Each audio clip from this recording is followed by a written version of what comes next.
দর্শক, আমরা এখন যে স্থানটিতে দাঁড়িয়ে আছি এটা হলো উজ্জ্বলপুর সরকার প্রাথমিক বিদ্যালয়, স্থাপিত 1961 সালে। তো এখানে স্কুলের পুরাতন বিল্ডিংটা ছিল এবং দেখুন স্কুল আসলে খুব মনোরম একটা পরিবেশে অবস্থিত। এর সামনেই উজ্জ্বলপুর বাওড় অবস্থিত। কত সুন্দর মনোরম পরিবেশ। এই যে এই স্কুলেই আমি লেখাপড়া করেছি প্রথম শ্রেণী থেকে পঞ্চম শ্রেণী পর্যন্ত। তো তখন আসলে স্কুলের অবকাঠামো খুব খারাপ ছিল, বর্তমানে স্কুলের অবকাঠামো মোটামুটি আলহামদুলিল্লাহ।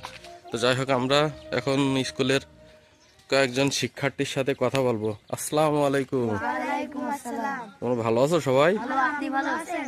আলহামদুলিল্লাহ। তোমার নাম কি? সবাই এক এক করে নাম বলো। আমার নাম আবু হুরায়রা। তোমার নাম কি? তাজুল ইসলাম নূর। আচ্ছা, তোমার নাম? মোহাম্মদ তাসকিন আহমেদ। তাসকিন আহমেদ। আচ্ছা, আবু হুরাইরা, তুমি কোন ক্লাসে পড়ো? আমি পড়ি ক্লাস 5-এ। ক্লাস 5-এ। আচ্ছা, তোমাদের স্কুলে কি লেখাপড়া কেমন চলে? সুন্দর। সুন্দর চলে? ভালো চলে? জি। আচ্ছা, তুমি বলো, এই তোমাদের স্কুলে টিচার কতজন? 4 জন। 4 জন। টিচারদের নাম বলো তো।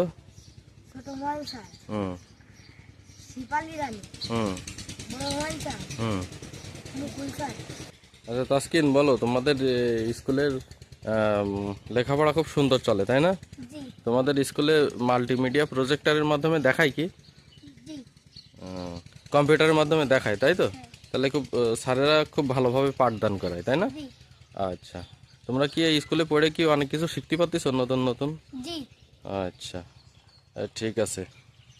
দেখুন, এই হলো উজ্জ্বলপুর সরকারি প্রাথমিক বিদ্যালয়ের সামনে একটি বকুল গাছ লাগানো আছে, যেটা আমাদের প্রয়াত বিএনপির নেতা মরহুম মশিয়ার রহমান তিনি লাগিয়েছিলেন। এই হলো স্কুলের সার্বিক অবকাঠামো। আর এই যে সামনে এই যে উজ্জ্বলপুর বাওড়, এবং স্কুলের ওপাশেই এই যে বাওড়ের ওপাশে এটা হলো মাদিয়া, যেটি দিগদানার ভিতরে অবস্থিত। তো সবাই ভালো থাকবেন। আসসালামু আলাইকুম।